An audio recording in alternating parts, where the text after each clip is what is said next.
Parents or guardian, you know what I'm saying? You should be introduced to that. But Nikki, I watched it happen. I'm so serious. Little girls who were just a little awkward start listening to her music. I'm talking about 2009 when she was fresh off the presses. They were like, you know what? That's it. That's how I'm gonna find my group.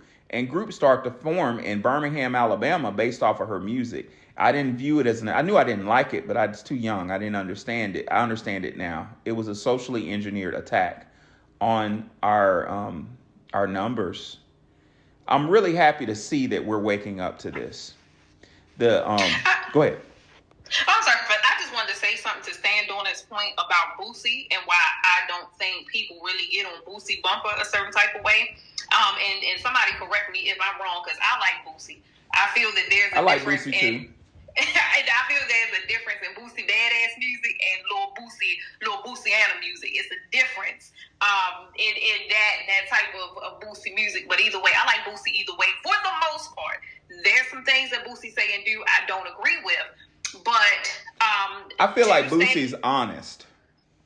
He say it like it is. And nobody going to check him on certain things, and to stand on a point, not just about the Kobe Bryant thing, but when it came down to Boosie saying, hey, I'm not with this agenda pushing of the GLB plus community, pushing it on children by way of the cartoons and the commercials and the movies and the this and that. Boosie, like, I'm taking my daughters up out of here because they're not going to, be pushed with this agenda. People got on Boosie bumper. Boosie also talked about like the transgender community and whatever. And the thing about Boosie cool with the transgender community. Flame Monroe was on, I think it was Breakfast Club or something with Boosie, and they were like on the same page. Flame Monroe was like, listen, I may be a cross-dressed. I don't know if Flame Monroe is transgender. I don't know. Yeah, but Flame is cool. Flame said he doesn't push that on his kids, and he agreed with me. Yeah. And exactly. He agreed with Boosie. So the thing is, Boosie, he have bisexual men. Boosie have events. The reason why I bring all this up about Boosie, because when Snoop said it, because at first Snoop wasn't speaking out about it. And then all of a sudden Snoop felt like he needed to speak out and he had something to say and whatever. Now, when it was Boosie, everybody was on Boosie bumper. When it was Snoop, not so much. When Snoop said something about Kobe, oh, you need to apologize, you need to this, you need to go on an apology tour, whatever. Boosie money don't come from the establishment, from what I can tell. Now, I don't know Boosie personally. I don't handle his books. But from what it looks like to me, Boosie has multiple streams of income. He ain't down bad hurting for nothing per se. But his money don't come from the establishment, so Boosie can say certain things that a Snoop can't say but so much. Or Snoop has to go up there, engage when it's the right time to say something, see my air quotes, controversial. Boosie didn't have to wait to say nothing about the GLB plus community and no agenda pushing on children. He just said it when he said it, and he kept it pushing, and there was no canceling of Boosie.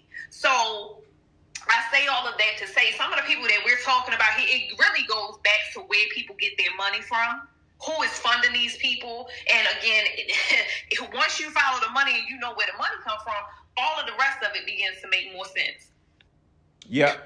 I agree with you. I think Boosie has his, which is what we all should do, has his 1 foot in the streets of Baton Rouge. I watched an interview about Boosie that said he had to kind of leave Baton Rouge because he was connected to that world, and he had some haters. But yeah, just in conclusion, I agree with you.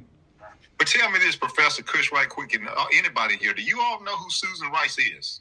Yeah, I know she's a Delta, and she was. I didn't know her story, but I knew something was up. There's 2 Susan Rices now. There's one that was in NAACP, but this one here was the national security advisor in the Clinton and Obama administrations. I think she was even for Biden as well. She's a tether as well. She's Caribbean. I think she married a YT guy, right? Yep. And her son was a diehard Trump fan. Was a diehard Trump supporter. Wow. Her little young son. Yeah. So That's so yeah. She personally, she got on social media and threatened Snoop to to pull back.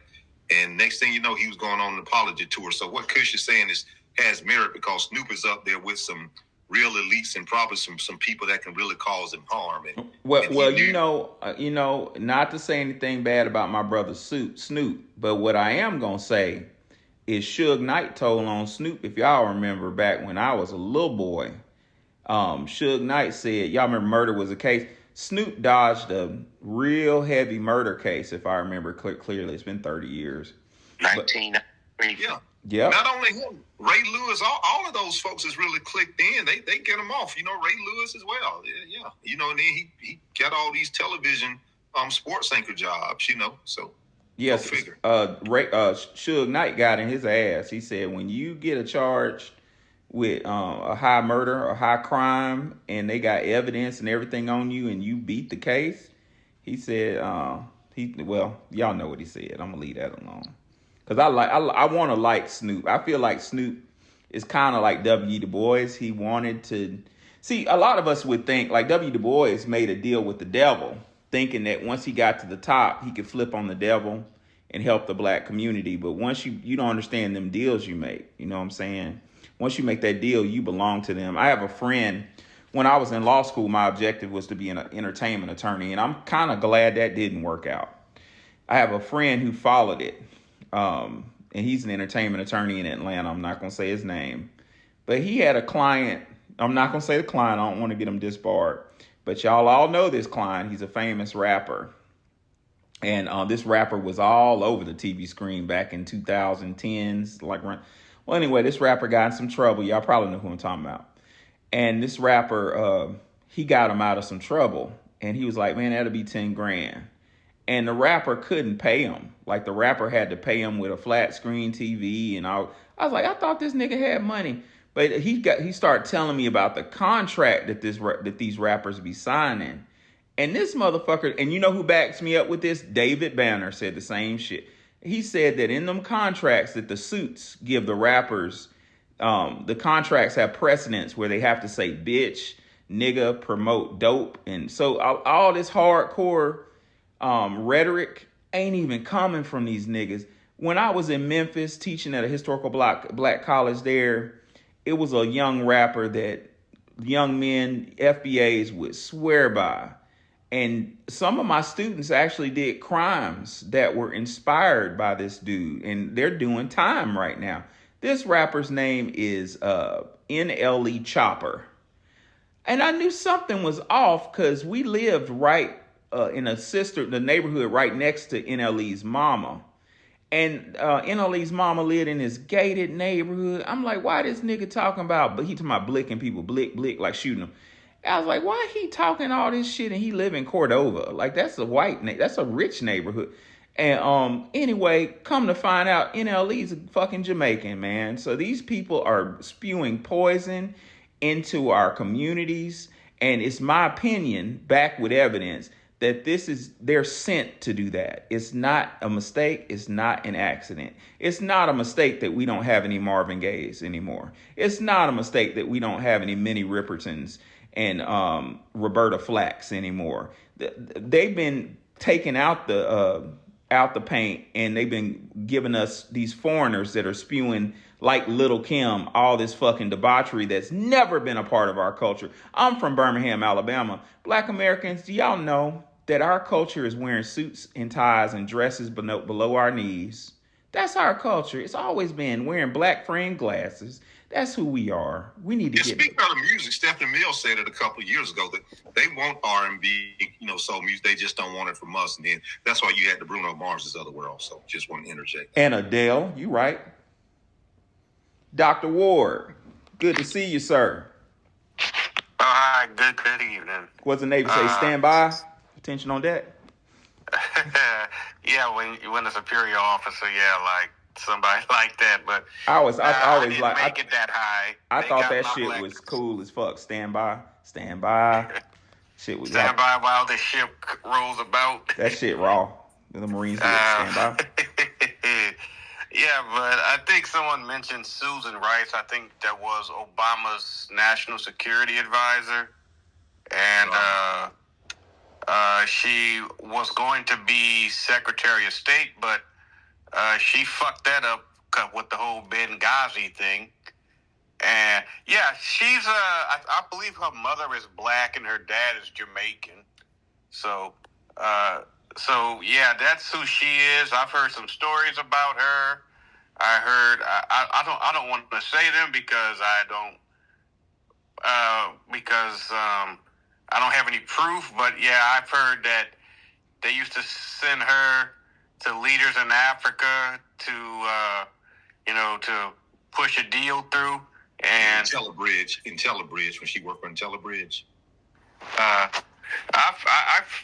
I forget who it was, but yeah, but they used to send her to Africa, because they want to make deals with these dictators over there, like Paul Kagame in Rwanda. He's been the guy, and so yeah. What did they do? I'll leave it up to your imagination. But I heard that's what she used to do for them. And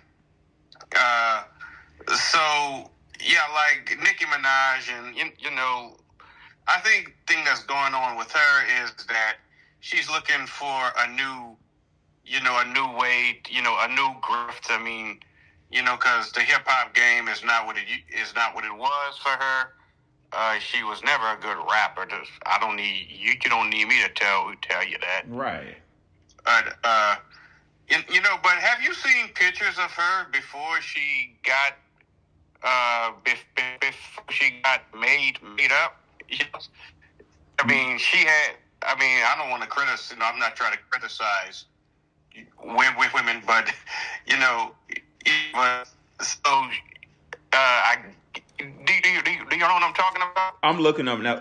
I never thought she was attractive. Period. Sorry. I've seen her pictures. I've seen her. I mean, she was basically, square. I'll put it like that. Yeah, Professor. She grew up. She grew up in Queens. She was a little hip hopper. Which she used to wear the Bombers, the Timbs. No, I haven't heard that. Yeah. It's out of Queens. She had a whole beef with Remy Ma at a point where she was all praising Remy and this and that, but then something happened. I do remember that, but yeah, I agree. She was just a little. She wouldn't have really stood out to nobody. She looked like a girl that probably if she was in school, she was just going to get on the honor roll and things like that. She didn't look like no around the way chick. She don't sound like the story that Cardi B was selling, where Cardi would leave second period to go strip across the street from the school. She didn't look like that, not to me anyway. Well, I just saw it, and actually looking at her, she's never looked FBA to me, but looking at her young pictures, she looked like she don't even look FBA. Like, she's not even, look at that. She don't even look part of our culture. But I heard, and I lived in New York housing for a year when I was a teen. When I dropped out of the Ivy League, I moved to 72nd Street and Broadway, back when you could afford it. And I was there when she was in high school. I think she went to LaGuardia. Is it LaGuardia School of Performing Arts? LaGuardia. Yeah. And the reason why I even brought that up is we need to somehow spread a message to our youngsters to stop letting these motherfuckers into our culture. Because she got there and allegedly hooked up with FBAs and got into rap culture. LaGuardia is a school that the old movie my mom used to play over and over again, Fame, about the Performing Arts High School. She went there and hooked up with some of our sisters and got up in our culture and then turned around and exploited it. So the real salvation in this situation, the real lesson is to spread a message to our youngsters to just kind of be amongst ourselves, to have our own groups to gatekeep and to verify people's lineage. That's what everybody fucking does to us. And Professor, she was just basically, she's a tool. They tell when to move and when not to move. You follow? Yes, sir. what she just did recently on that interview, like, it's a picture that's strolling right now with the pink hair and it's a coon face. Did you see it? No, I didn't. It's on Twitter. I mean, it's on X. It's there. It's there. If you find it, put it in a Jumbotron. I want to see that. I don't know about that. It's okay if you can't, but if you can, I want to see it. Yeah. But yeah, we need to do more gatekeeping, and we're in a real critical time, ladies and gentlemen. As a historian, I want to give all my FBA Solon freedmen a warning. We've been here before, in the 60s with the Civil Rights Movement, and the dominant society with three-letter agencies backing them use psychology to divert our message. What do I mean by that? I used to do martial arts when I was younger, Taekwondo, and I was real obsessed with jiu-jitsu, but my dad couldn't afford it. But the fundamental of jiu-jitsu is to take somebody's energy. So if Housen punches at my face, I don't do anything. I wait for Housen's punch to get close enough to my face, and I focus on his wrist. And I grab his wrist, and I throw his ass across the room with his own punch energy. That's what was done to us during the Civil Rights Movement. We had momentum, we had objective, but the dominant society used our women to divert our energy towards our liberation into into feminism. Well, let's be careful about people coming and diverting our objective.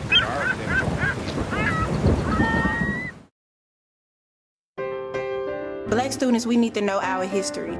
The black history we're being taught in public schools is repetitive. As a black high school student, I want to learn more about my history in the school books. We need to update our books.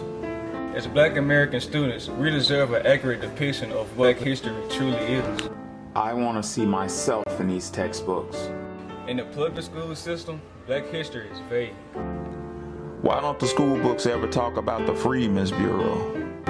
I created the workbook for the African American family. This book helps fill in the gaps that the school books don't. Purchase the workbook for the African American family on ourstorypublications.com and use the Cash App, $Our Story Publications.